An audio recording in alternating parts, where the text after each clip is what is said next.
Mhm. Mhm. All right, we are now live. Hmm. So, what is the wonderful news for today, the 30th of March? Well, where to begin? All right, if we're talking about just general news, first of all, there's the continued, what the fuck is going? I should say, WTF, with what's going on with the Canadian budget. Ah, all right. Well, last I heard, they had released their budget. So now we're the provinces and the communities and the cities and the mayors and everybody is able to try and budget out for themselves. Yeah, apparently not yet. Oh, Well, the I budget. thought I was wrong and was very happy to be wrong that they actually released an actual budget. Well, as I understand, the budget hasn't been passed yet, and they're still debating the budget, especially since not all the liberals even seem to agree on the budget. Well, technically, all they did is propose a budget. That is true. It's just usually when your party has the majority, passage is sort of just pro forma. Yeah, no, there's like, for example, only a few days ago, the internal liberal debate on how to deal with housing, right? Because they one of their big policy pushes is for this low income housing, actually spilled onto the Commons floor as, in an act of rarity, the two liberal MPs started debating each other. Oh, that indicates a lack of control. What exactly were they debating each other on? And why do they think it's up for debate since it's already been a proposed budget of their own party? Yeah. Uh, I just have to check specifically so I don't get it wrong.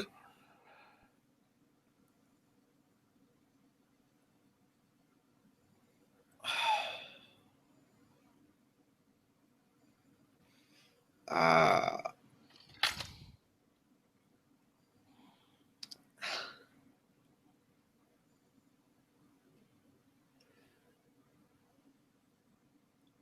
basically, they started debating on the different funding needs between cities and how to implement the specifics of it in regards to things like Toronto, and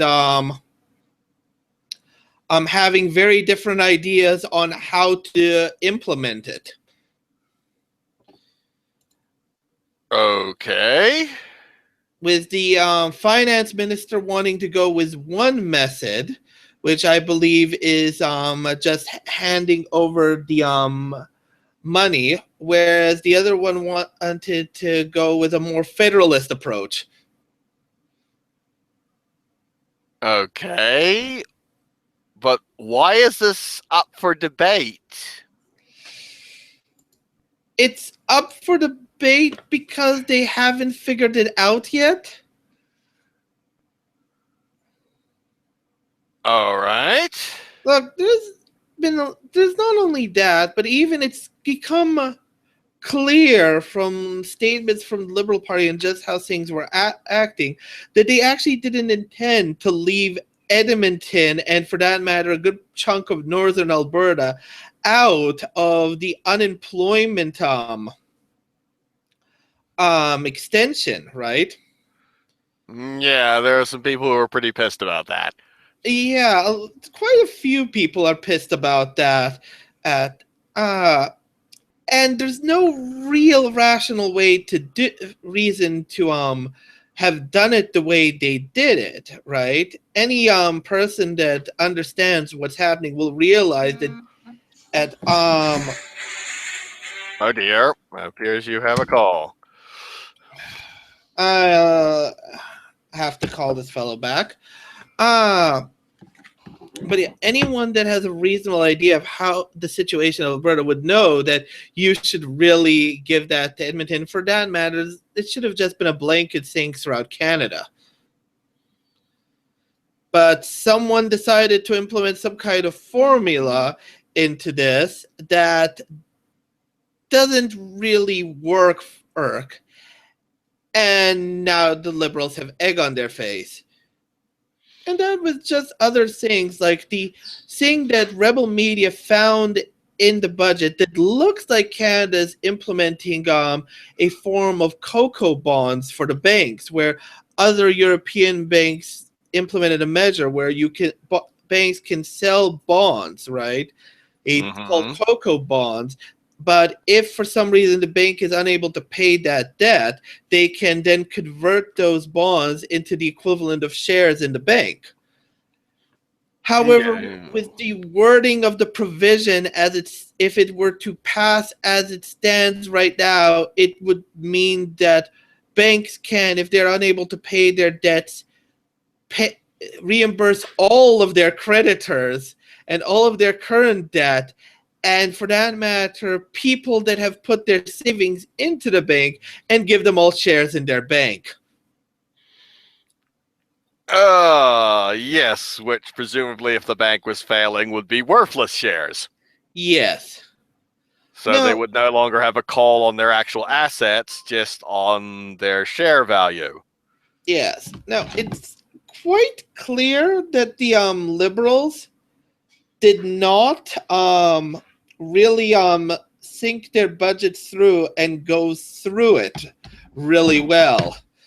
This this is basically the budget passed by people that don't quite know what they're doing. Mm. Well, also, they don't have a grasp on their parliament because, really, once you propose something, party discipline is supposed to prevent party members from arguing about something you've already proposed on the floor of the House Yeah, or Parliament. yeah.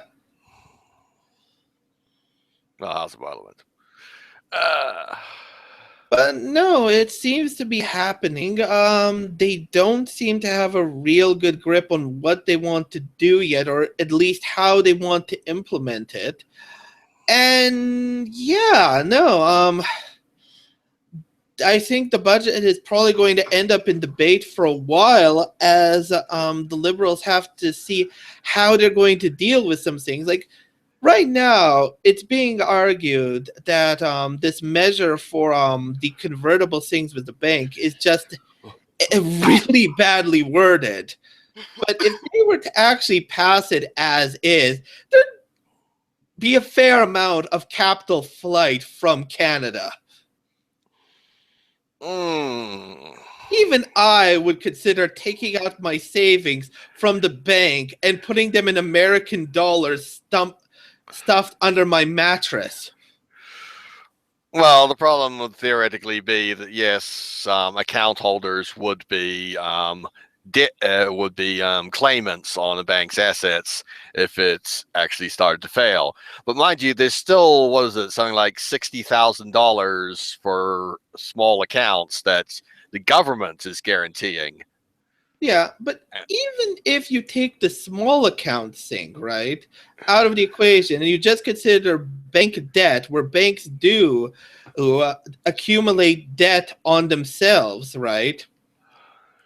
Even if you take that into consideration, that will mean a lot of people will no longer want to invest in Canadian banks.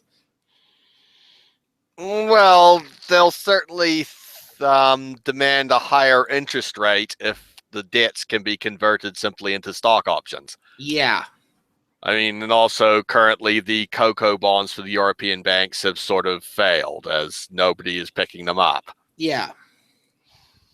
No, the liberals, like the criticism that they don't know what they're doing seems to be 100% accurate. They don't know what they're doing.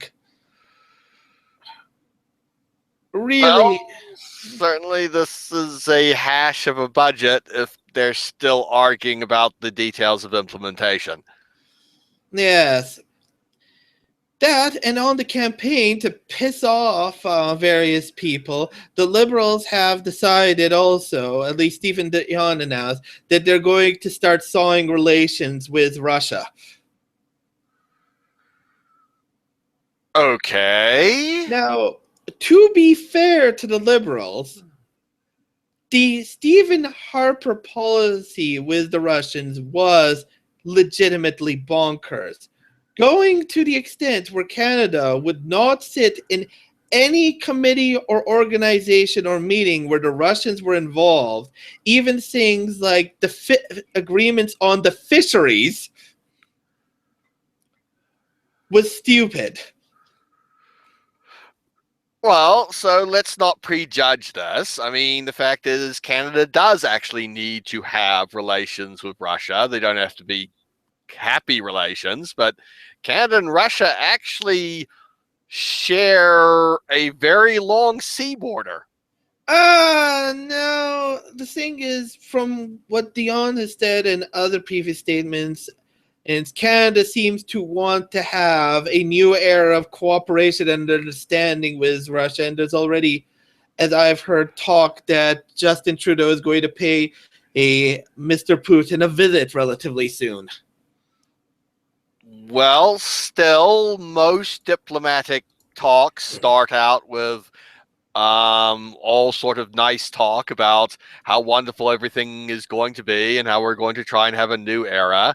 Let's see what actual Look, policies come out of this. even then, the optics of this is bad. Not even 24 hours from Dion announcing that they're going to saw relations with the Russians, the United States has now moved even more military forces into Eastern Europe and has announced it as a response to Russia's aggressive policies.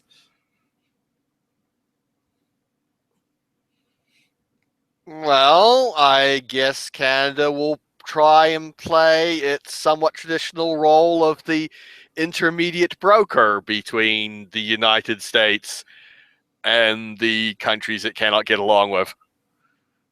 This is a really bad time. Well, once again, I mean, since he's effectively withdrawn from his military commitments to the U.S. and European activities in the Middle East and elsewhere, and sort of, well, he hasn't quite dropped out of NATO, but he's certainly limited Canada's commitments to it. I guess now is the time when he's going to try and rebalance Canadian foreign policy. Yeah. Now, mind you, there needed to be some rebalance in the wake of the Harper administration, but this is this is just bonkers. Like, actually, I shouldn't say it's bonkers. There's some reasoning behind it, but the optics of this is completely wrong. It's clear that there's no coordination with other countries, particularly the United States, which Canada is now supposed to have a really good relationship because nothing happened in the bad between Barack Obama and Justin Trudeau. Yes, absolutely nothing bad happened between them. They definitely agreed on everything and did not have any angry conversations whatsoever. Yes, that did not happen. And it's just so odd that only a little bit after Canada makes this announcement, the United States gives Russia the middle finger. Well, I don't think the United States was actually waiting on Canada to do that. But the fact is, this is also a bit of a problem for Canada's relations with a bunch of European countries, because currently, although relations with Russia are somewhat thawing between them and the Europeans, sanctions are still in force, and they're negotiating possibly loosening them. Yeah. But once again, we'll have to see exactly how the Trudeau administration, excuse me, handles this. Yes, we're going to see how they handle it. Right now, they seem to be handling things pretty poorly. Like they, sorry. The main problem with them is like their intentions seem to be good. They just don't seem to have an idea of what they're doing and the implications of what they're doing. Look, it's not like we're going to see Russian naval bases being allowed in on Baffin Island and the Canadian Arctic territories. No, we're not nearly there yet. But look, certain things in diplomacy are important. The Canadians should have known about this move of the Americans to give the Russians the middle finger, and at very least, in the interest of maximizing your diplomatic impact, this announcement should have waited 2 weeks. Just so the optics to anyone paying attention wouldn't be this bad. Now is when Russia will be most eager to have members of the Western Coalition and NATO say that they want to have friendly relations with them. This is the perfect opportunity for Canada to broker and be a major player in any sort of deal Yeah, right. and piss off the Americans. Yeah, right. Yeah. No, they just don't understand the subtleties in international diplomacy. Like, I hate to say this particularly about Dion, but the man is acting like someone that has only studied foreign affairs from a textbook and has no idea how things actually function.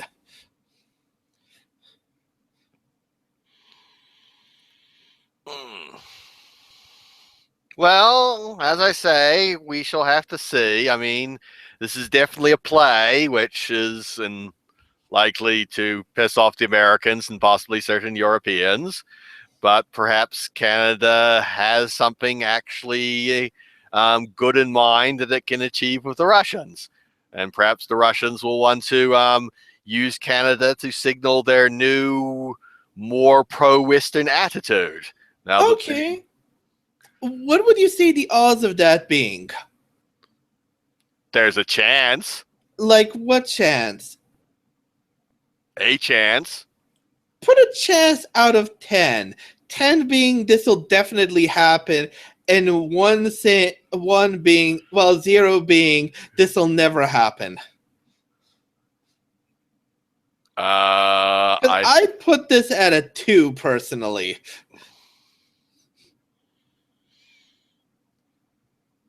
Yeah, there's a small chance that this will result in a great diplomatic coup for the Canadians. It's a small chance. And there's a slightly larger chance they'll just piss off the Americans and make the Europeans think they're unreliable. Yeah. Yeah. Yeah. But anyway, so the budget is still under debate, and we're about to have a diplomatic concord with the Russians. Mhm. Any other news? Oh, yeah. Well, there's also British Columbia is deciding to put money and actual pushing into their campaign of Believe Women in the wake of the Gian Gameshi insanity. Oh, wow. That has been one of the most bizarre and slightly appalling things I've ever watched. The I Gian mean, Gameshi trial or the no, the Believe Women hashtag? aftermath of the Jian Gamishi, Oh, yes. where people, because they don't like a verdict, and there's plenty of reasons to actually not like the verdict, have decided that due process of law needs to go away now, and the presumption of innocence should only apply on crimes which don't involve sex. I mean, People lie. Most people don't lie about big things like rape, but some of them do. Yes. And you have to be careful about that, because if you make something unable to be questioned, then all of the worst people are going to use that thing to get what they want. Mm-hmm. So you have to be able, no matter how hard and painful it is, to question people about horrible things like rape. Yeah. In fact, in many ways, questioning about rape is sort of a good thing, because it allows us to destigmatize rape and make it just another crime. A horrible crime, but just another crime which does not involve blaming the victim for what happened. Mm-hmm. But instead, they want to get rid of due process because something didn't turn out the way they wanted it to. Oh, yes. And the argument for why Jian Ghomeshi should have lost amounted to, well, people that have been through a traumatic experience just can't remember things correctly. Um, kind of undermines their own arguments if they thought about it, and followed with the idea of that you can't cross-examine your accusers. Like, really? Like, he proved his innocence as much as actually is possible to prove someone's innocence in a he said, she said debate. I mean, let's be honest. This trial was based around not a presumption of innocence, but a presumption of guilt, and it was up to him to prove his innocence, and he did it.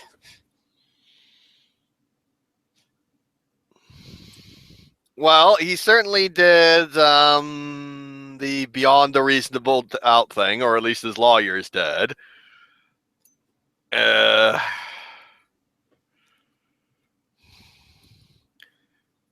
And effectively, the evidence presented in the trial did indicate that in these particular cases, the women involved were not entirely truthful and either had very different recollections from what actually happened or were lying.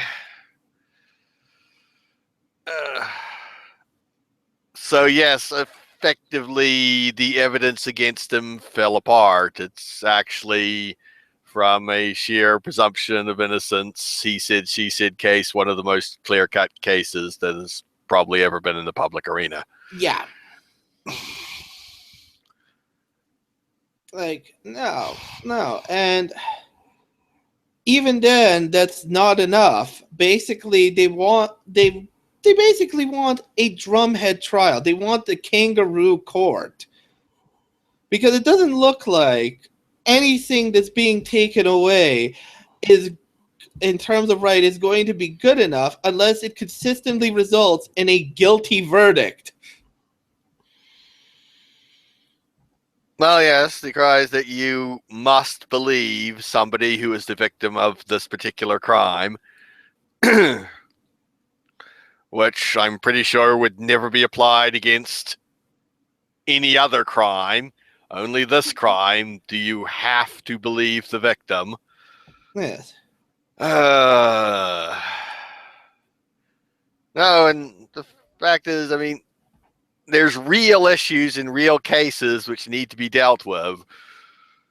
And they're instead, and people are focusing on this thing, which obviously, while it may involve very bad behavior, is quite obviously not rape. Yeah. Like, and that's the thing we talked about before. Like, there's other measures that they can do. There is just education programs. There is, even in terms of the legal system, just dealing with the backlog of rape kits and then cross-referencing the DNA. This is something that most Canadian, in fact, the vast majority of Canadians would agree with, we could do and would greatly help the problem.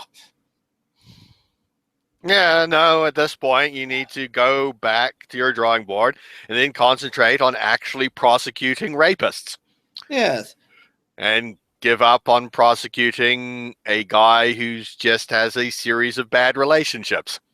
yes. And all they're doing is basically wanting to go for this extreme totalitarian solution, which will end up making everyone's lives terrible and miserable. Yeah, but it looks like they're going to push this. It's not just going to be an outrage thing.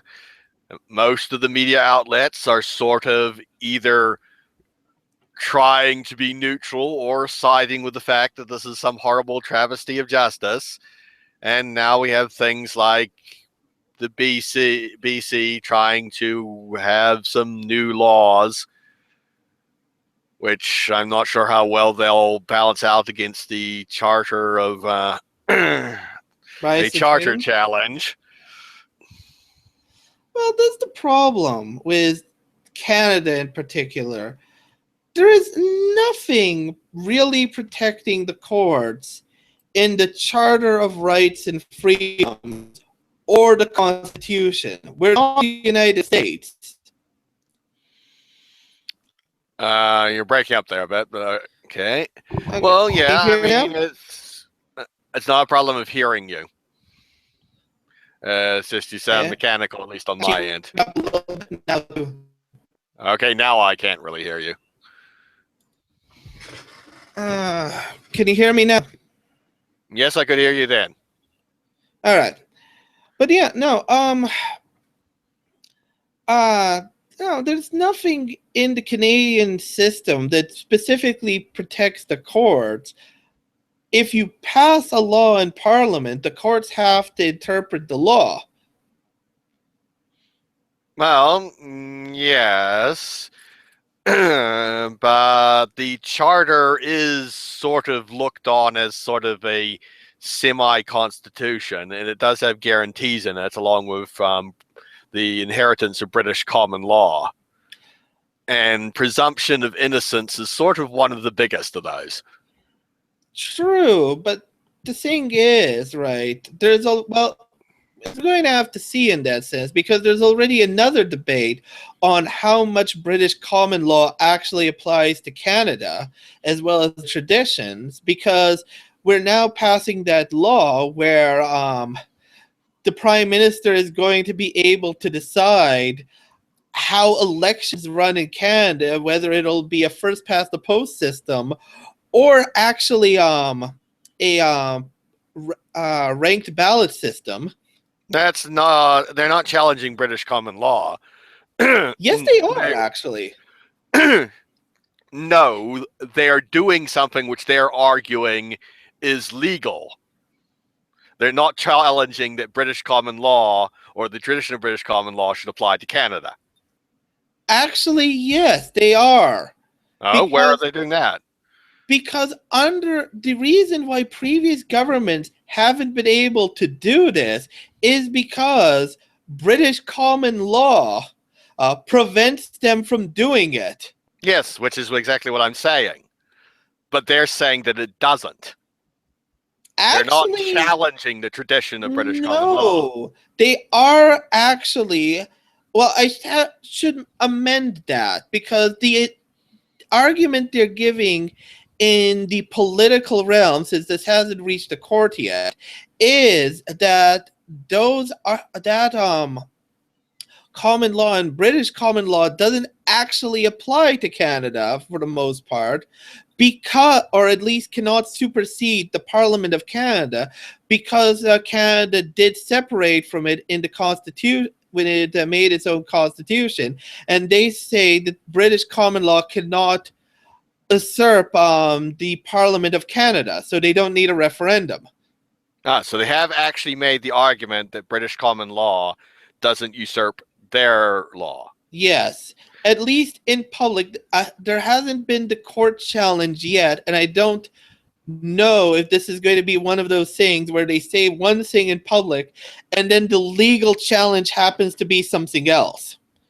Well, that's entirely possible because their problem there is the entire underlying principles which actually hold together because we don't have an actual written constitution, and the way our law is structured is on actual interpretation of the law and common and usage is British common law. If you actually remove that, you actually remove the entire underpinnings of Canadian law, including the charter. Pretty much, yeah.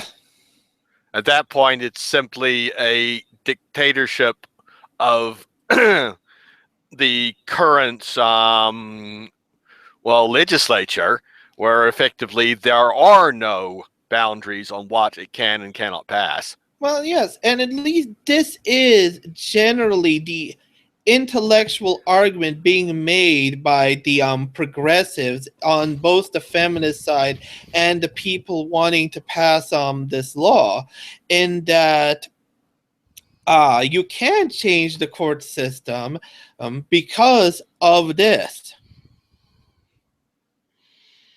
at least without a referendum.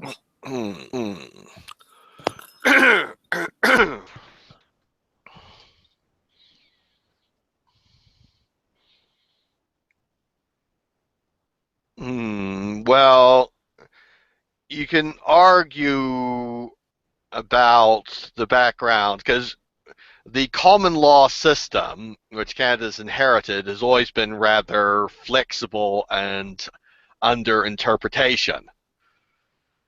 It's just a series of traditions, and traditionally you cannot change your governmental form without a referendum of the people on it.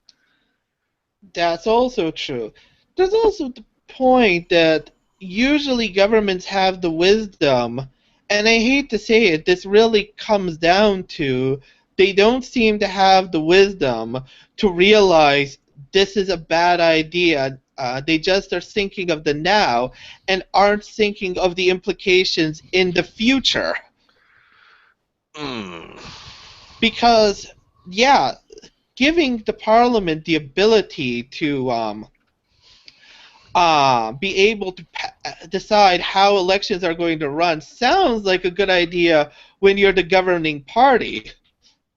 But if you finally lose and someone less scrupulous gets into power, you're going to have some problems.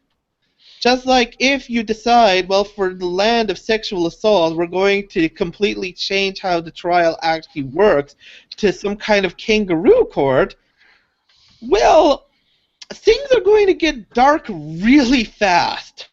Well, that's a problem Canada's been having for a while because you'll notice that things like Bill C-51 have not gone away under the Liberals. No, they have not. All the horrible laws that everyone was saying Harper was such a dictator for putting into force are still in force.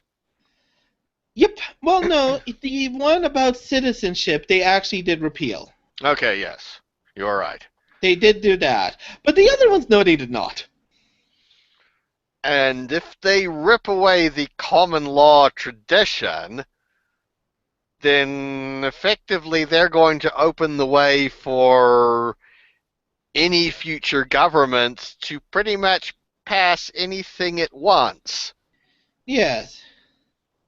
Whether that involves changing the way you vote or what you are allowed to say. Hmm.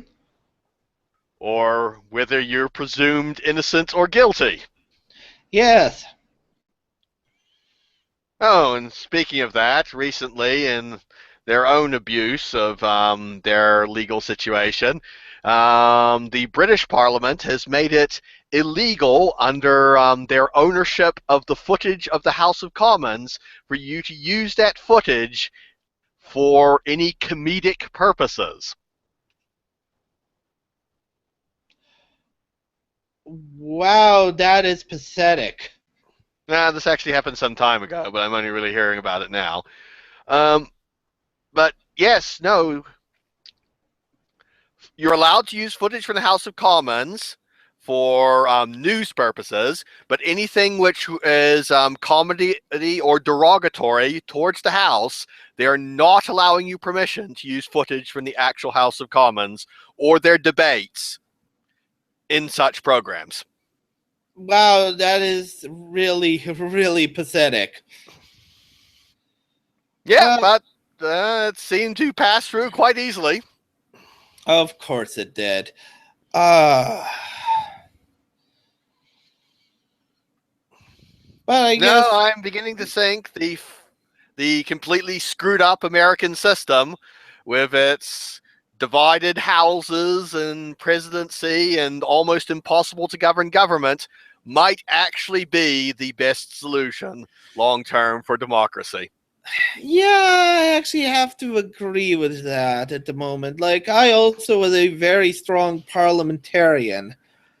And in a way, I still am. Just, you really do need a constitution that clearly states out the rules that you can't change except with about 2/3 majority vote of the country. Yes, no, the fact is, I'd still actually be far more for a parliamentary system as long as it's combined with a strong individual rights constitution, which is almost impossible to amend. Yes. Not impossible, but really, really, really difficult to amend. Yeah. No, because when you get a catch of the stupidity epidemic, like, at least in the American system, you can honestly say if Trump becomes president, he can't actually destroy the United States.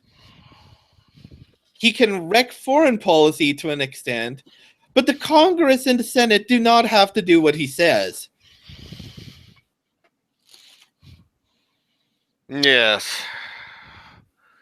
Uh, it seriously limits the damage when you have somebody who's either malevolent or just incompetent.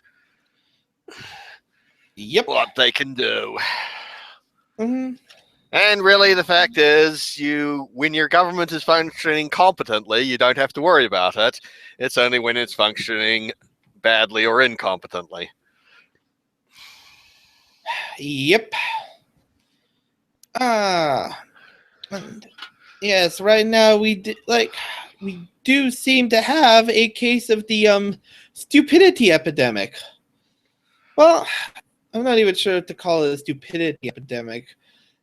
I it just seems to be a complete lack of wisdom or thinking of things and the long-term implications of your actions.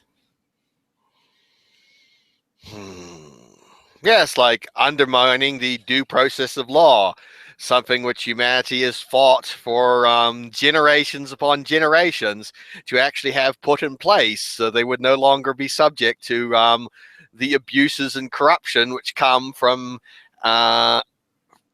people attempting to game the legal system. Oh yes, well it's even like And certain people being above the law. it's even the old story, the old fables of people thinking they can handle power if it's given to them and ignore the warnings that this is going to corrupt them or those that follow them. Like, this is an extreme show of arrogance.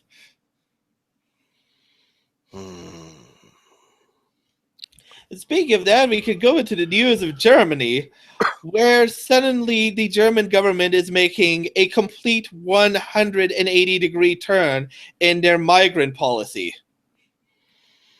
You mean where they've decided that people must be integrated and integrated in their way if they're going to be allowed to stay? Pretty much, yeah. They have to live where they tell them to live. They have to do what they tell them to do. They have to learn what they tell them to learn. Yeah. I mean, admittedly, the fact is their sort of laissez-faire open door policy has really bitten them on the ass. Mm-hmm. But this sounds like a way to just alienate every non-German citizen inside their country. Yeah. Look, like first of all, even outside the argument of how to integrate people into your country, right? Or what policy works best or something. This has just been a massive show of stupidity on the part of the German government. I mean, first, they don't want to accept Ukrainian refugees into Germany, or for that matter, into the European Union, which doesn't sound that bad, except when you consider what. Well, actually, it is does sound that bad, and it was that bad. But then when you consider what happened later, where first you're not accepting these refugees, then when Hungary and Greece are all suffering under the massive strain of migrants trying to break into the country, rather than continue with the sensible, the country you first enter is the place you have to apply for refugee status and help Hungary and Germany. I mean, not Hungary and Greece, I should say. The Merkel government decided to unilaterally announce they throw that policy away, and any migrant that managed to reach Germany could apply for refugee status there. Simply, as far as I can tell, just to make the Hungarians look even worse and be able to keep pointing their finger at the Hungarians and say, look how racist you are, look how racist you are. Well, now there's also a fair measure of just plain out German white guilt. Yeah, to a certain point of white guilt, but still, politically, it seemed to be. We know you're not going to let the migrants in through your country, anyways, or very few of them, and we want to just score some political brownie points off of you because we don't like you, Viktor Orban, the leader of Hungary. There seemed to be some measure of that. Then a million migrants entered Germany later. Then rather than try and go, okay, we've made a significant mistake and miscalculation. We're going to do our best into integrating these people. We're going to have to make some measures in Hungary and so on. And we're going to have to change our policy. They stick with the policy, and then when anyone points out this was a bad idea or they don't have the infrastructure to absorb this many people, they decry them as racist, only to then try and force all the other European countries to accept migrants to relieve the pressure on them when they created at least the initial crisis. Well, they didn't create the initial crisis. They just expanded the initial crisis. All There was right, going to be a bunch of refugees trying to flee into Europe no matter what. they expanded the crisis. They just... Then, like Cologne happened, and their refusal to enforce the rule of law on the migrants, even though it seems that a very small percentage of migrants and refugees were responsible for these incidents, and instead decided to try some bullshit cover-up and install censorship on Facebook just to try and keep a lid on this, and instead give a massive amount of ammunition to the right wing. Still refuse to accept Ukrainian refugees, and then still claim countries like Poland are racist when they point out how can we be expected to take in these migrants and refugees when we're not having help on our refugee problem. And then after all of this bullshit, after not wanting to enforce the law, after on the migrants, not wanting to accept any responsibility, after accusing anyone that said these policies weren't reasonable and anyone that disagreed with them were racist, suddenly they have now adopted a policy that 1 week ago they were decrying as racist.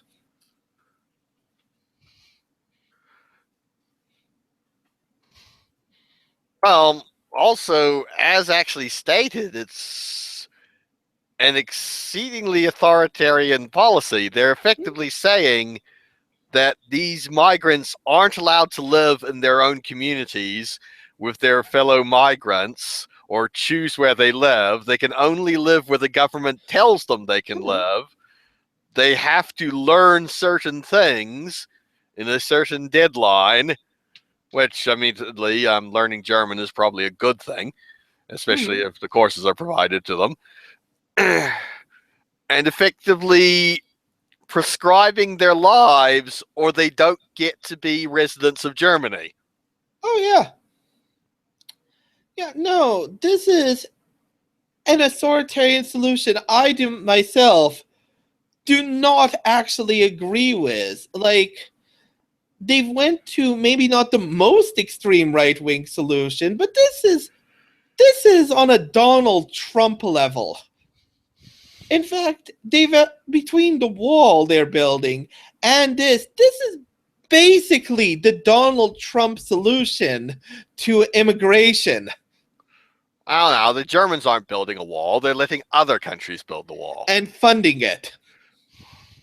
And technically, although it's not very well covered, they actually are still screening them for refugees. The fact is, they're allowed to apply for refugee status either in Greece or on the border, and those who actually are coming from a certain list of cities in Syria are actually being let in, Yes. if they can prove that they came from there and haven't burnt their papers, like apparently the smugglers told them to, especially Yeah. if they're young males who conveniently all burnt their papers because the smugglers told them to. Yeah.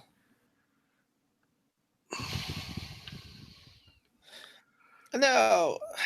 Like the amount of hypocrisy and political grandstanding is amazing.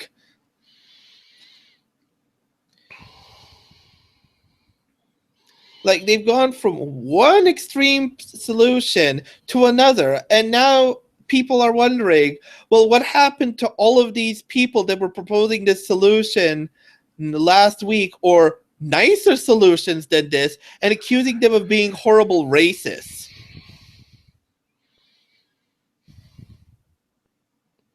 Yeah, no, the fact is, restricting where they live to certain places, in fact, only the places the government says that you live here, live nowhere else, is actually somewhat harsher than things that other people were suggesting before and were being denounced as horrible racists and fascists. Oh yeah. And that's kind of the problem, right? This has now been exposed, like politically, that really they didn't really believe these solutions were actually racist.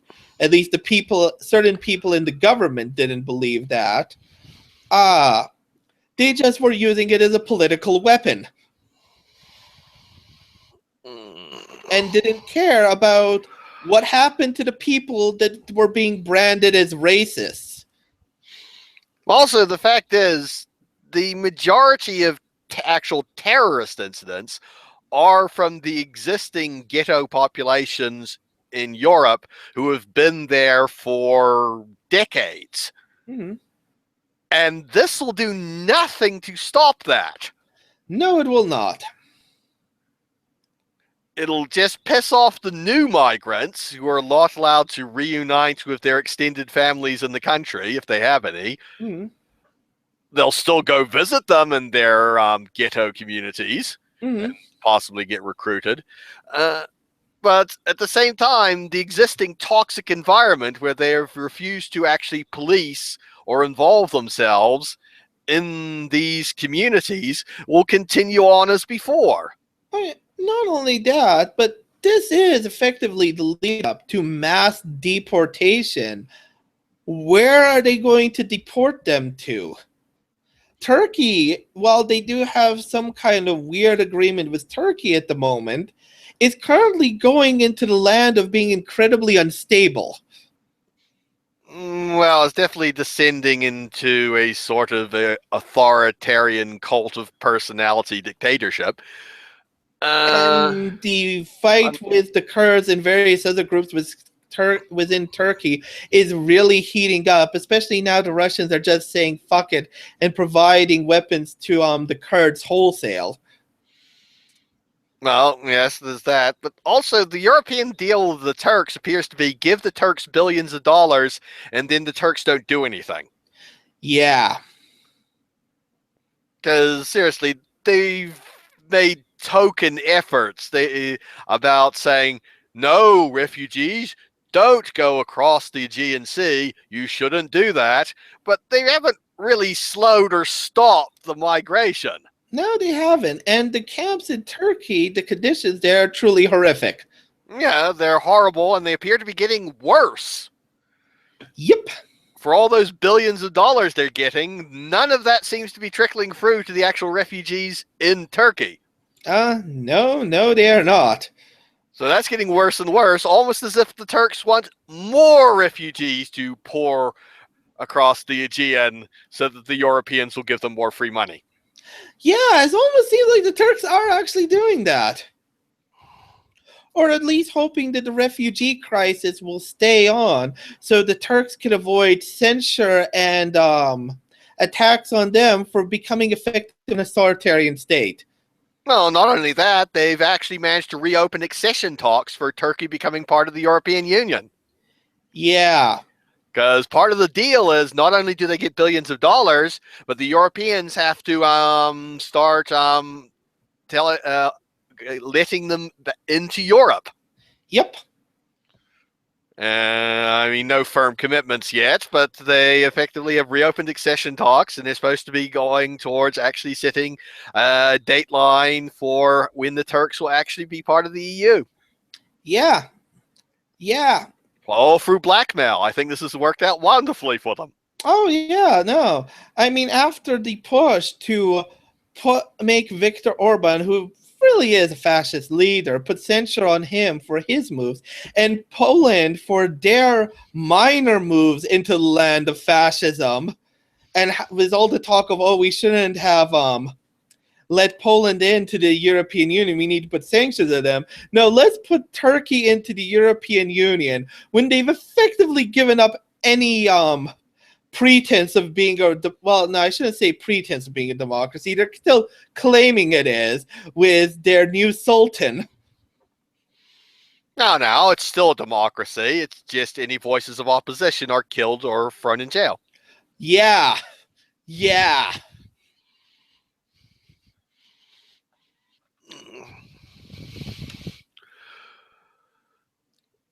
But, yeah.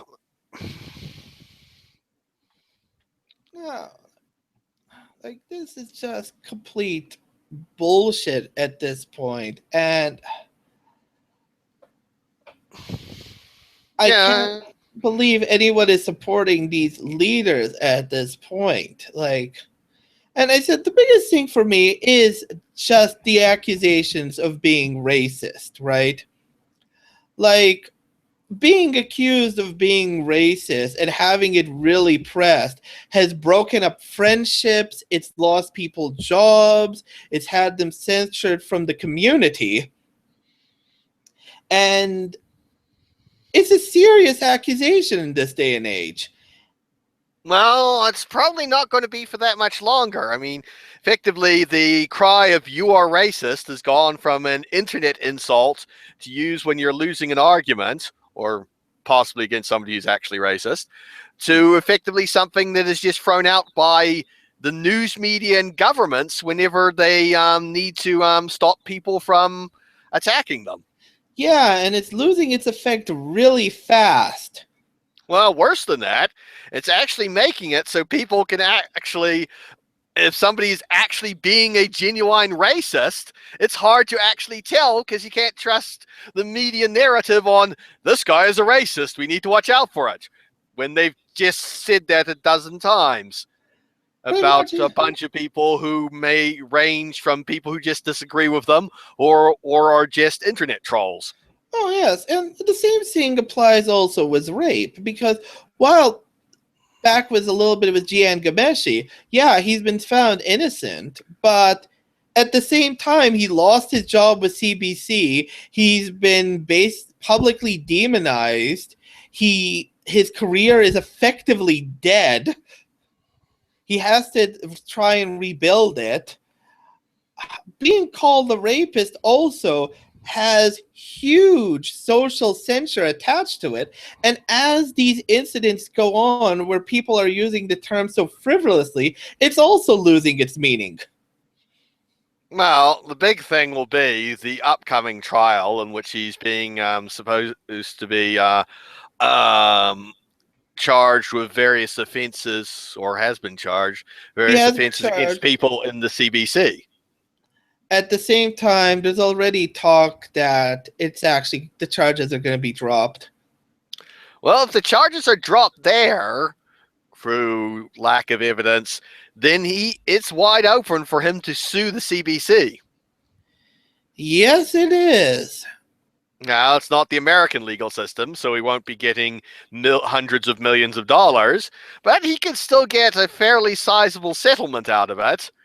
Mind you, the Uh, main problem he has is he was rather well known as a social justice advocate himself before he became their primary enemy. So I'm not sure where he can really go as a media figure after this is all over, other than just retire into a corner. I don't know. I think at this point, after the experience he's had, he's actually, from the rumors I've heard, and this is hearsay, he's basically become a frothing fascist. Well, that would be somewhat entertaining. Well, Mind and you, I didn't really listen to or watch him beforehand, and I doubt I will after. well, this is kind of the effect that also people don't seem to understand in the land of the progressive left, right? And that was just a rumor with Gian Gameshi. I don't know if that is true or not. But Will like the amazing atheist, he was also 110% behind their side until he was attacked. And now he has declared them his mortal enemy. Yes, that was a rather amusing, from an outsider perspective, change. And you see a lot of other people that used to be on their side, like Mr. Rubin of the Rubin Report, Larry King, uh, and a bunch of other people are basically turning away from the left wing or having trouble supporting the left because of this bullshit. Now, I mean, Rubin, amongst others, are true believers in the left. They just believe that a current section of the left has gone insane. The current section of the left that is basically running the left. Well, Yeah. not entirely. They're definitely sort of dominant in the media narrative about the left, and definitely the internet left.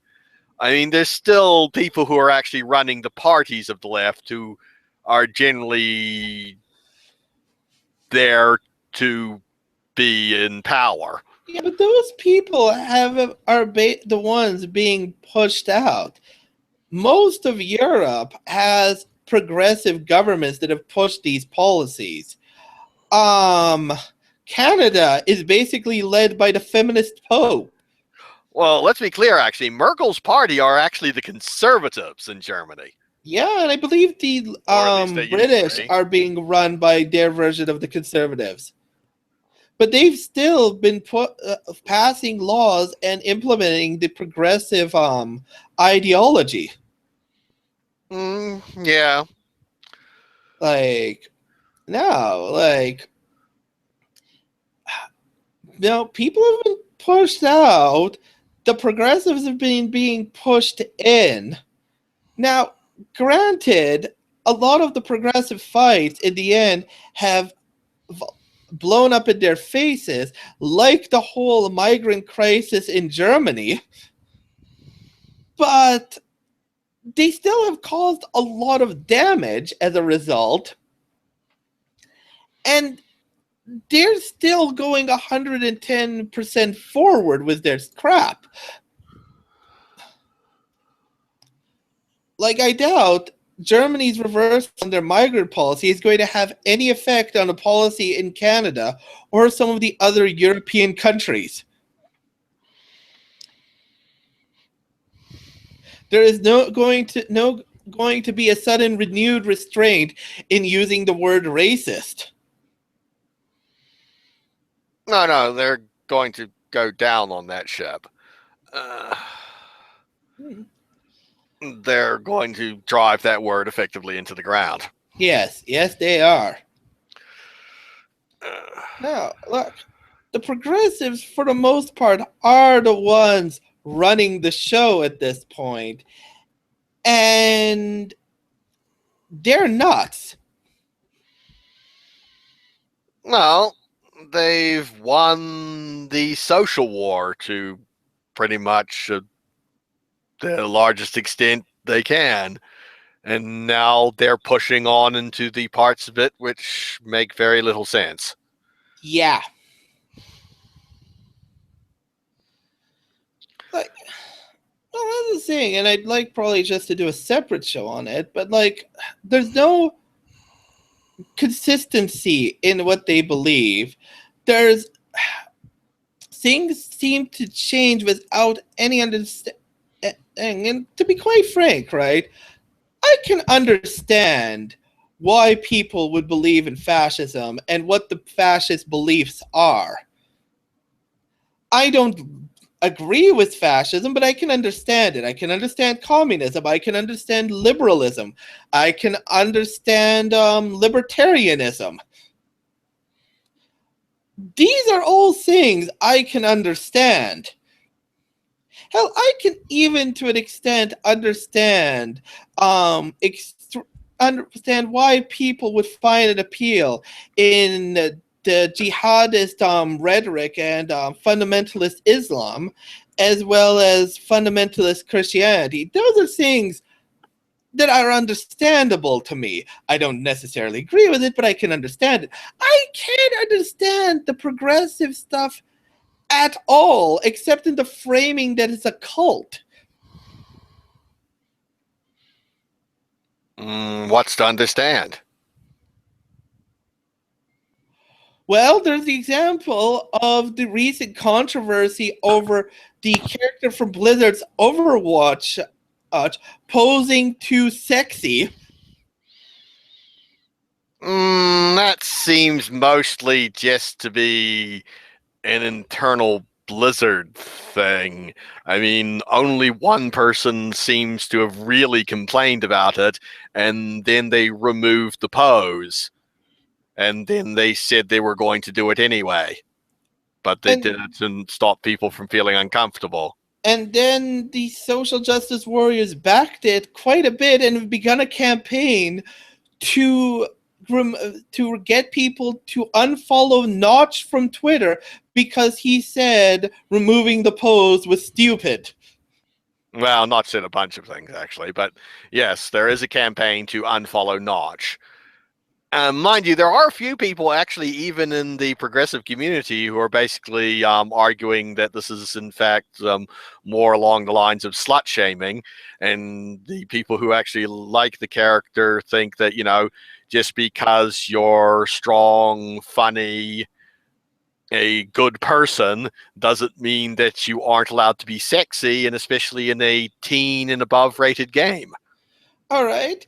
How about the whole Hugh Jackman saves Eve's a kid recently, and the press gives him praise for it. So a bunch of social justice warriors have to dig up that years ago, Heidi Klum saved her kids and their nanny, and the only and one publication, which I believe it came from hotheidiklum.blogspot, decided to make a small deal that during the rescue she had a nip slip. Well, I wouldn't exactly call that a publication. That's a blog. Yeah, as a blog spot. But then they decided to act like it was a publication and complained that years ago some guy's blog, while Heidi Klum was rescuing these people, decided to focus on this nip slip, and therefore this proves that feminism still needs to exist and that this is a problem. Even though Well, no other tabloid reported it that way or anyone cared. Oh, they did care that Heidi Klum, and to a lesser degree, care that her husband also helped save her nanny and child from a riptide. Yes.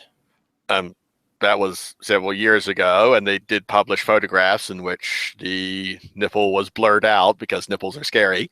Hmm. Uh, and she was generally praised for it. And the only people who seem to be concentrating on the nipple at this point seem to be feminists. Yeah. And not in the free the nipple, nipples are fine, why are you censoring this while she's doing something heroic kind of way, in the you looking at her nipple is evil kind of way, but we're the only ones who are talking about looking at her nipple. Yeah. Like, no, when it comes to sex and the progressives, things seem to logic and reason seem to go out the door and nothing seems to be consistent. One moment they're complaining about slut shaming, and in the other moment they're the ones doing the slut shaming. Hmm. Yeah, it's rather inconsistent. It's inconsistent, and a lot of their policies are completely failing. Like, it seems that a bunch of the quote unquote reforms done to the Chicago police have completely backfired, and within a year, we've had an 84% increase in the number of murders in Chicago.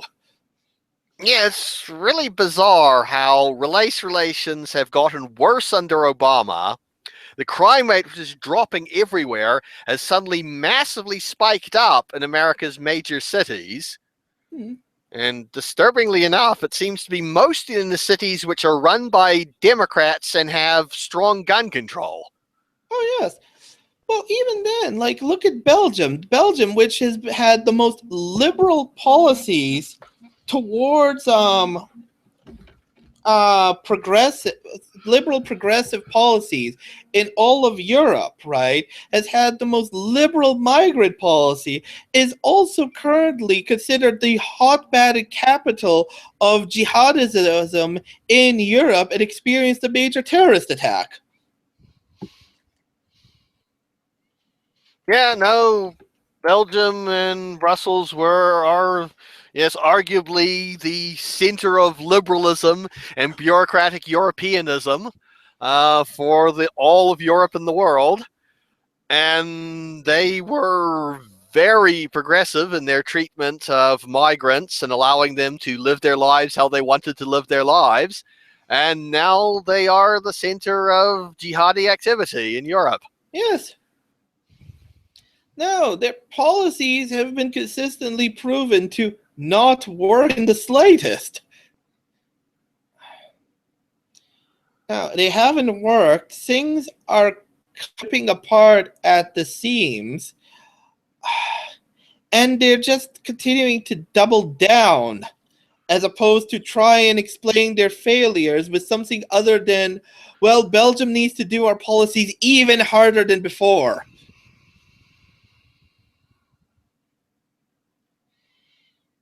Mm. I'm not sure No, neither am I. what Like, to make of all this. the only explanation I have at the moment is this is just the result of a combination of not building up confidence in kids when they're growing up, a complete disregard for teaching history, and well, basically teaching people that they're special snowflakes, and basically implementing narcissism. And also, I'll even add in Well, another one of that, just the push on how important being popular is. well, yeah, that you should be. Everyone should be everybody's friend, and nobody should ever be made to feel bad. And if somebody makes you feel bad, they're bad. Yes. Well, because a good thing that is driving this is people's virtue signaling and their want to try and appear as morally good as possible, regardless of what the implications of those statements are. You don't want to look like a bad person, so you're not going to oppose, say, this ridiculous migrant legislation, even if it doesn't um work in the real world. Hmm. And it's beginning to have really detrimental and bad effects, especially for the people they're supposed to be protecting. I mean, the migrants are effectively less than these ghettoized communities where there's no law enforcement at the prey of the worst people amongst them. And they're attacking things like uh, our our ability or tendency to learn from other people's cultures. I mean, Yeah. at this point, cultural appropriation, this stupid concept and meme, has become this battle cry of various progressives when the whole point is you want people to learn from other people's cultures. If they like your culture, that's great. If we find something that another culture is doing better than our culture, why not try it? Mm-hmm. I mean, mostly it's down to hairstyles and clothing and that and the ephemera. But even that, if somebody has this really neat clothing or hairstyle or tattooing culture, and boy, there's a lot of cultural appropriation of that, good. This is the Yeah. best thing humanity can do is learn from each other, learn from other cultures, adopt things other people do, try them out. If they don't work for you, stop doing them. If they do work for you, tell other people about them. And now this is viewed as some sort of horrendous activity. Yes. This is truly damaging to humanity, our ability to understand each other, get along with each other, and just improve ourselves. We're only allowed to do the things which are culturally appropriate to ourselves. Mm-hmm. That limits our ability to learn. Or just even in regards to sex, like our birth rate is already low, and right now you're being taught at the point when you are not really rational, especially when you have hormones going through, that on the one hand, you should get angry if someone comments on how you look if you're dressed particularly sexy. At the same time, you shouldn't try to be sexy because that's bad, because you're objectifying yourself. At the same time, you should try and be sexy because it's your right as a woman. Um, at the same time, you have to be worried that all guys are going to try to rape you because there's this kind of rape culture amongst men. At the same time, guys have to worry that if a girl basically accuses them of rape, their lives are going to be over. So the more rational thing to do is to not ask women out. Well, that will also came up in the whole Tracer's bot debate, where a normally sane games commentator effectively said he's willing to trade there being less anime ass in return for less rape. Yeah, like Like what the heck? somehow having a fictional character show her butt was causing there to be more rape in the world. And even with the whole Jian Gameshi trial and other things, like the incident of Mattress Girl, like if you want, say, a yes means yes culture, where you have to give this enthusiastic yes, right, before you have sex, right, to legally protect yourself, right? That doesn't even seem to be enough for them, because in the incident of the girl with the mattress, the fellow there proved that they did have affirmative consent. They had all of these text messages and Facebook messages that showed it was not rape, and it still wasn't enough for them. And with the Jian Gameshi trial, he effectively did the same thing, and that still was not enough for them. No, they'd invested in him being a horrible monster that was needed to be prosecuted. Yes. So even yes means yes. doesn't seem to be enough. And this is having horrible effects on people and our and generally our dating culture. Well, arguably, there's a bunch of people who actually think it's better off if we have less children, less success, and specifically that there be less white people with children.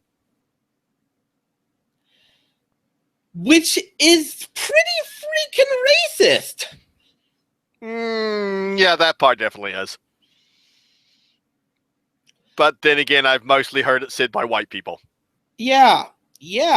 And whatever, we were already having less children.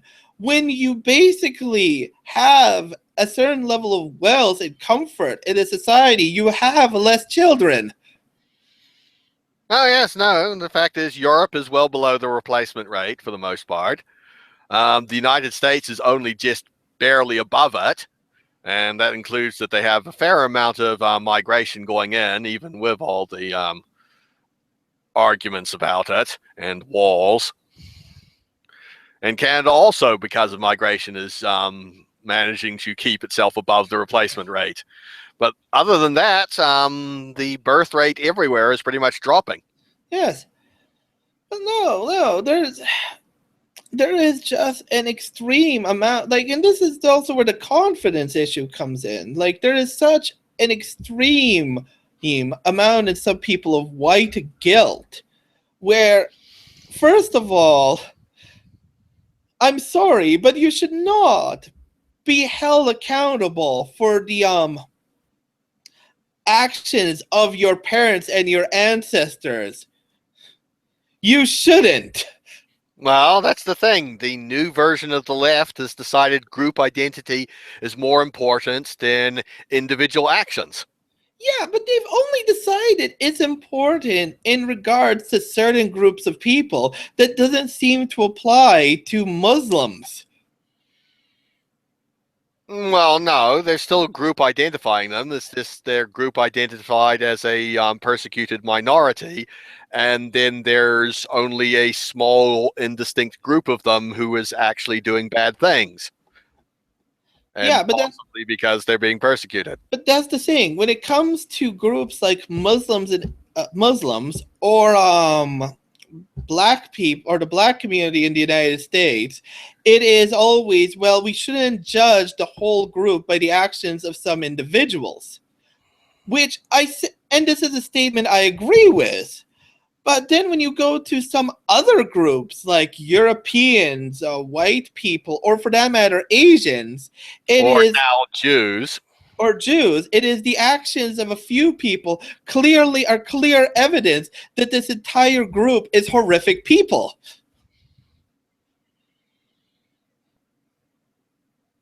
Yeah. Like, this is like just so easily they switch the logic where they can go from one point, well, we can't judge this group because of the individual, to another group where we can totally judge the group by the individual. Well, we can identify that group with the actions of any particular individual that is part of that group. Yes. And any actions of, say, individuals that show that this is not the case, well, they're kind of the exception to the rule, and then they kind of mock it with, well, not all white people. No, I mean, and the fact is, if you're going to deal in the whole white guilt and group identity things, it would also help if you actually learned enough history to know what actually they're guilty of. Oh yeah, well, the thing is, it completely is about racism or just a lack of understanding of history. Like, the biggest example for me is Ukrainians, right? If you really truly believed that people's ancestors are have responsibility and people can be victims through generations, right? The Ukrainians had their culture attempted to be completely destroyed. They had their language oppressed. They underwent numerous massacres, accumulating in the only 50 years ago, where there was the massive Ukrainian famine that killed millions of people. Well, And it's that a little was more than 50 years ago now. okay, a little bit more than 50 years ago, but still was in the last century, right? You also have that even in Canada, the Ukrainians were interned in both world wars. People forget that, and that's obfuscated, but this happened. The whole Ukrainian population, World War II, was put into internment camps, along with the Japanese and other groups. There is no justification for grouping in Ukrainians as oppressors, and yet they do. Well, they go with the simple solution. Do they have white skin? If yes, then oppressor. Yes. Yeah. That's the exact point. It becomes racist. And it also shows how fickle this is, where clearly they're just going for something that's easy to identify and a few talking points. They don't really care about the actual history. Well, yeah, that's the thing. I mean, they're both wrong in both. The fact that I believe that judging people on their group identity is wrong and effectively leads you to mistreat the most disadvantaged in society, which are those who belong to an ethnic group or a cultural group and disagree with it and want to do something else with your life, like apostate Muslims or atheist Muslims, well, ex-Muslims, who are in a tremendously dangerous situation. Mm-hmm. But at the same time, they don't even understand the history which underpins the grievances they're trying to proclaim certain people as being oppressors or oppressed actually is. They don't know their history. They don't know how these people were oppressed, if they were oppressed, and who actually was oppressing them. And then also they're judging individuals who may or may not even want to associate with the community they're putting them in as being guilty of whatever they feel that that community is guilty of. Yeah. Or the other way around is disadvantaged and needs help because of whatever that community is involved in, no matter how rich or prosperous they may happen to be.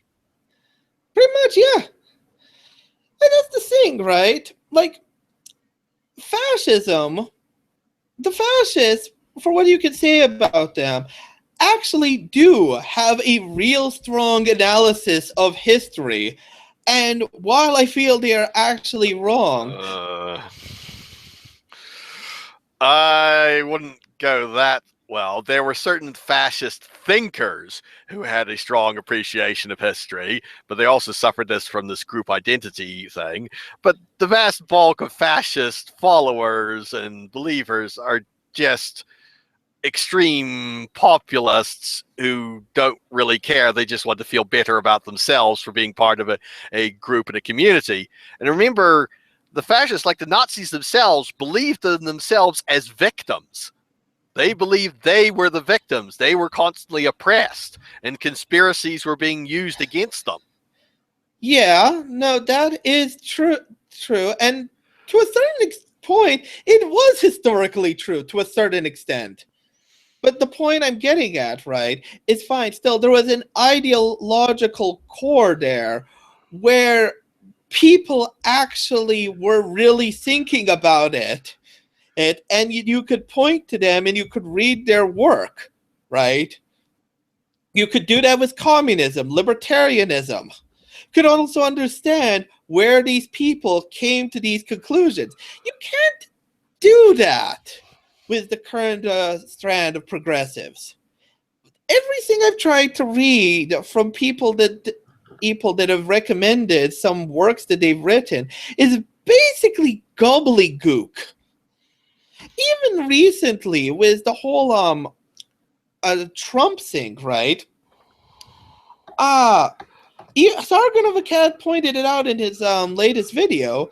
The progressives conservatives, for all their crying that Trump is racist, cannot explain or point out where Trump has said something that is actually racist. Well, that was mainly where he said anything racist about black people. I mean, you can definitely argue that his comments about rapists and drug dealers for Even across the then, border. he was saying that in the context of that the Mexicans are basically getting rid of their worst people into the United States. Something that I imagine Donald Trump would like to do with the United States if he was given the opportunity.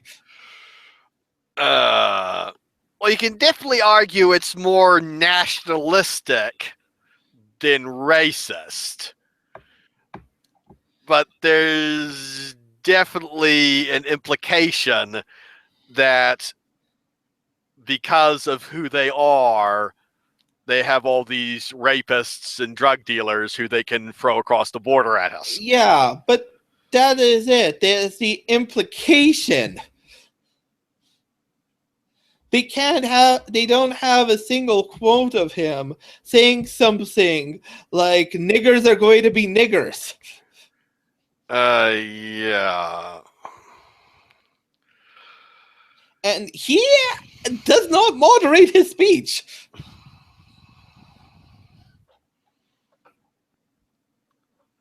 No, they don't have any straight out, blatantly, this race is bad comments, although pretty much nobody in their right mind would say that in this particular day and age. Although I have to say there are exceptions if you actually listen to some of the speeches by certain Muslim preachers when it comes to Jews. Yeah. Or actually even certain other people when it comes to Jews. Which is also really surprising. I mean, I can understand the left being against Israel and Israeli policies. There's a lot to be against there. But this current left-wing hatred of Jewish people is... Well, I guess it's, if you combine with a dislike of Israel's policies with this group identity politics, then I guess you sort of just at that point naturally presume that all Jews are bad, at least if they identify themselves as Jews. Yes. I was saying, it's the rebirth of racism, and I guess you're right in the sense that it's just a general populism. It's a populism in these beliefs that aren't backed up by any real fact.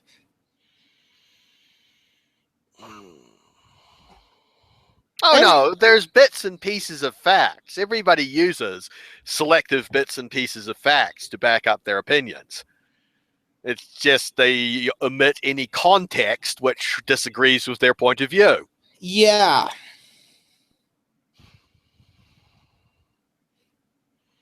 They omit the context and aren't willing to accept the counterexamples. Like, again, I'll just cite Sargon of Akkad on this, is the main conflict between these guys and the other people is other groups like the right wing and the liberals at least agree on what reality is. They just differ on the interpretation of those facts and how best to go about resolving the problems. We can't even agree with them on what reality is.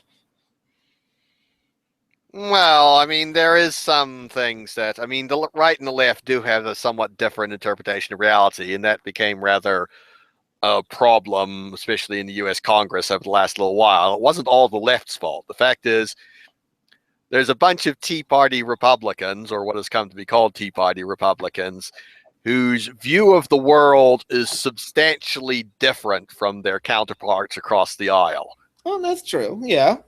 And this made it very difficult for them to come to any sort of resolutions or agreements at all. But at this point, yeah, within the left wing itself, they can't agree on what reality is, let alone try and agree with people on the right what reality is. And if you Yes. can't agree on what reality is, yes, it's almost impossible to come up with any coherent policies. Yeah. And like, and just also, as I said, like, in my opinion, like, this conclusion I'm getting to is that this is just a combination of you have a bunch of people that just want to be popular. They're insecure about themselves because the school system really didn't do much to build up their actual confidence. They're narcissistic and they don't have a good grip on history and the implications of what their actions would do. Like, it's like what people tell me high school is like here, right? Where you have the popular kids who will do anything and say anything to maintain being popular, even to the point they will manipulate reality to do it. Yeah, but that's the thing nowadays. You talk to anybody about their high school experience, and nobody was the popular kids. There was always some other group of kids who were the popular kids who were being assholes and excluding them.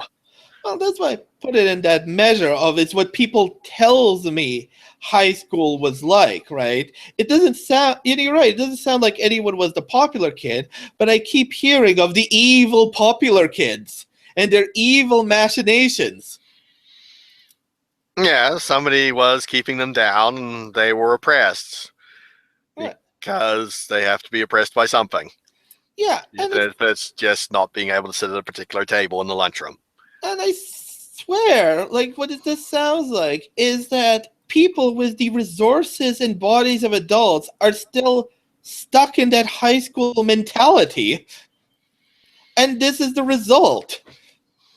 Not even probably what high school is really like, but what they have interpreted as high school and how important I guess it is to be popular.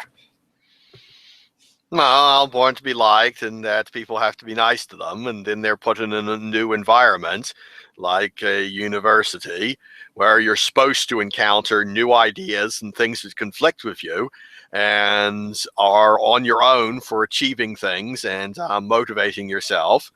And suddenly, everything is not what you were taught it should be, and they're now trying to change the universities, and the administrations seem to be, a lot of them, going along with it, into some sort of safe place where you're not challenged, where you don't learn new things, and especially you don't appropriate other people's culture. Yes, and I have to say, like, the thing when I say this is like the only consistent thing I see about people say in the land of progressives, if they seem to be really hungry for attention, they really want attention and to be popular. They want to be. They don't seem to have. Well, they seem to have actual confidence issues. Like even the more popular ones, that have made a bit of a career of it, seem to have serious confidence issues. None of them seem to have a good grasp on history, and they're just way too ideologically flexible for me to say they really seem to believe in this.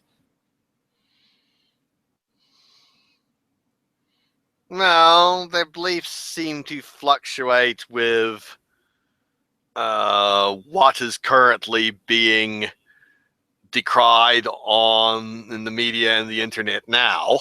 Yeah. They hold ideologically inconsistent points of view, but don't willing to seem to want to recognize or argue out the differences between slut shaming and objectification.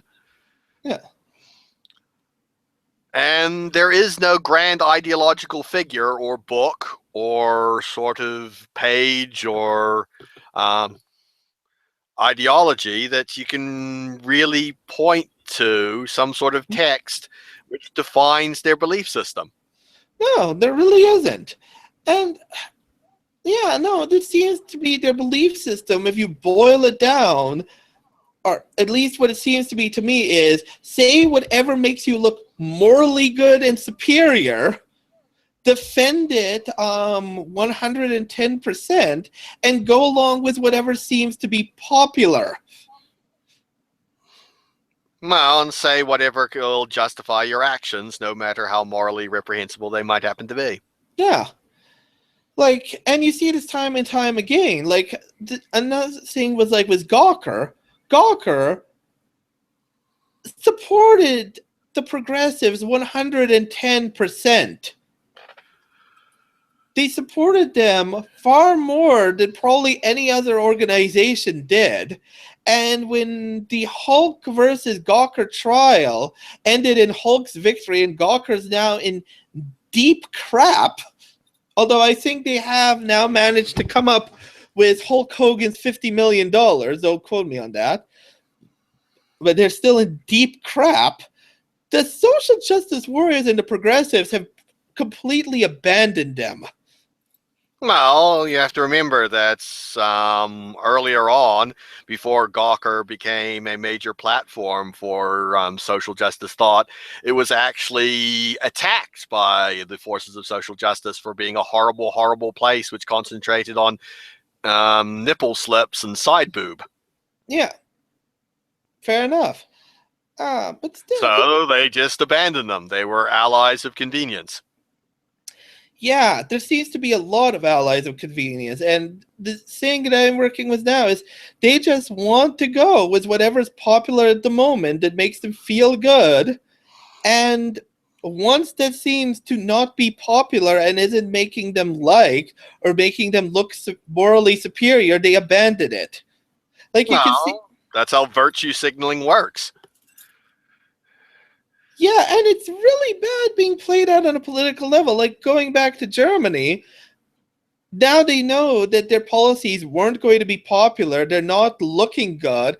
And they've now done this 180 to do it with a policy that is what they would have described only a few days ago as incredibly racist.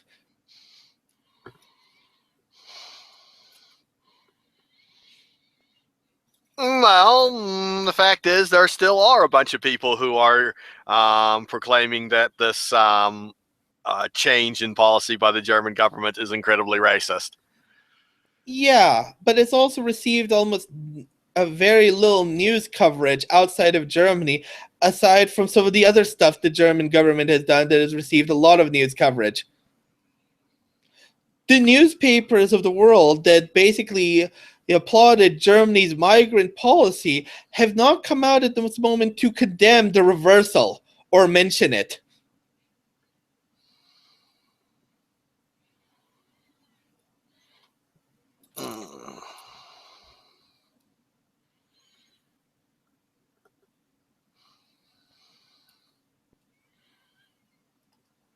No, it's definitely getting some coverage by some left-wing sites.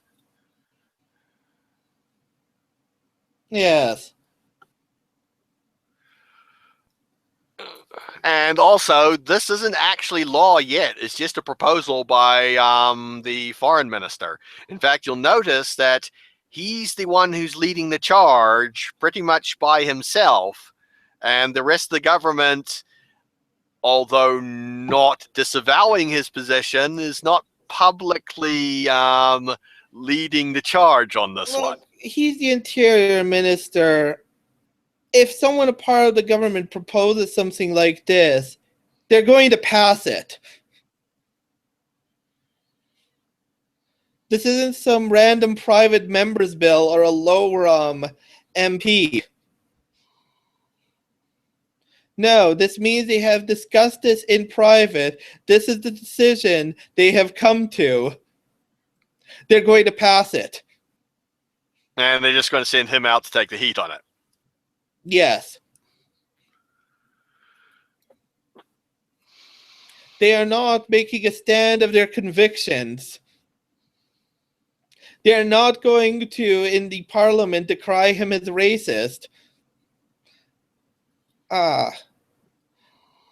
They've agreed on this internally.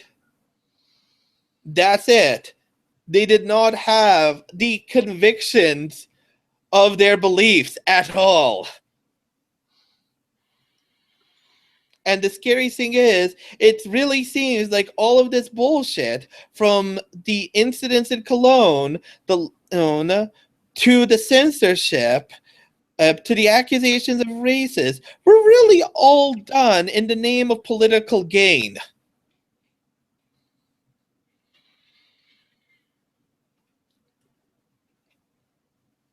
They didn't really, and that's, I think, the core of the progressives at the moment.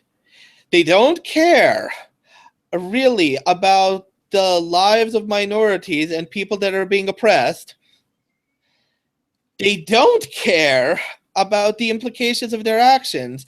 All they care about is immediate popularity and virtue signaling.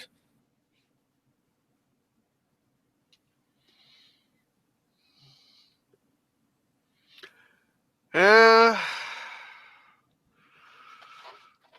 I don't know if that's entirely true for all of them, but it definitely seems to have had a big effect. Yeah, I don't mean. And yes, right now they're desperate to try and not lose the next election. Oh yeah, no, I don't. It doesn't seem to apply to all of them. But still, look, even with bigger players, like for example, the Amazing Atheist, he really turned in on his ideological views a little too quickly just because he was being attacked.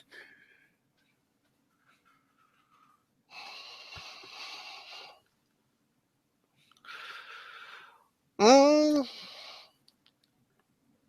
well, I mean, yes, previously he'd been effectively doing some of the same sort of things towards other people. But perhaps he just realized the logical fallacies in his previous conclusions. Yeah, I don't A know little about prompting. that. Like, it seems like it happens a lot with the progressives. From Obama's opinion about gay marriage and gays in general seems to evolve rather in line with what the poll numbers are. And for that matter, a good portion of the Democratic Party.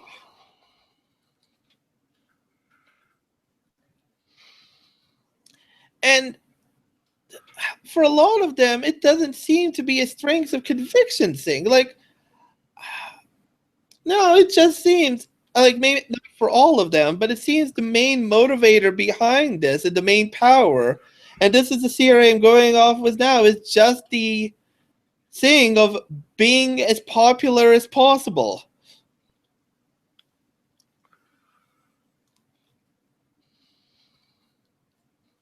And I'll even add one other thing to the mix too, just for the heck of it. There has been also a huge push in recent decades to be smart, right? A lot of things like athletic ability, personal attractiveness, even just having a nice personality, have kind of been shunted to the side in the celebration of people that are geniuses.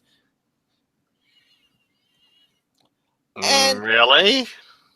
to a certain extent, you also have the opposite, where people that are smart are being also portrayed as the worst kind of villains. Yeah. I mean, I haven't seen any real elevating of people who have actually achieved smart things.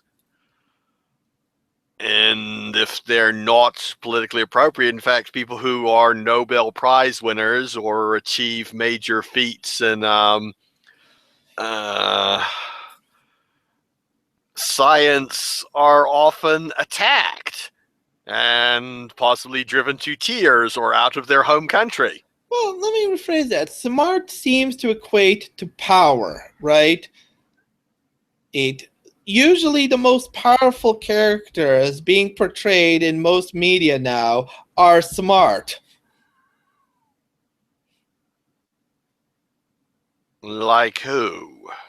Hermione, um the multiple Sherlock Holmes, virtually every stupid procedural drama that is still on the air. Lex Luthor, Batman, the Joker. I don't think Lex Luthor is a hero. I'm not sure if I'm he's. talking in terms of power, All right.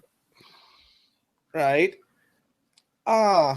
Almost half of television seems to be procedural dramas where all of the characters are portrayed as being smart, But including usually there's some autistic smart person who they deal with who does like the lab work or something, who is not the hero of the show, even though IQ wise they're probably far smarter than the heroes of the show. I mean, fair there's enough. definitely an emphasis placed more on your ability to manipulate the situation and defeat the villains through your own cleverness, but the actual sort of, on the spectrum smart person is usually the background character or the funny guy in your comedy series. All right, but the point I'm getting to is one of the things I also noticed with the team's progressive, right? Is they really do try and make themselves to sound as smart as possible in doing things that, to be quite frank, dumb people do to sound smart, like trying to change the definition of words, make up new words for already existing terms. Try and Okay. insinuate things that if you actually knew history, you'd knew they were right.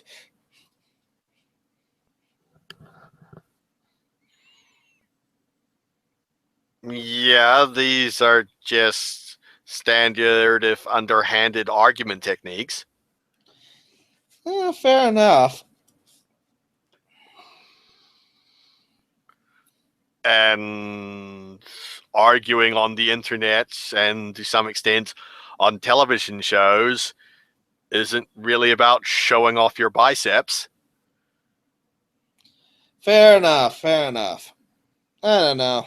I thought I'd try and add that to the mix. I think there's something to it, but it's one of those things they just have to see and play out. All right. Well, I think we've. Beating this to death. Yeah. All Yeah. right. Let's sign off here. All right. Yeah. Well, good night and good luck. Yeah. Bye.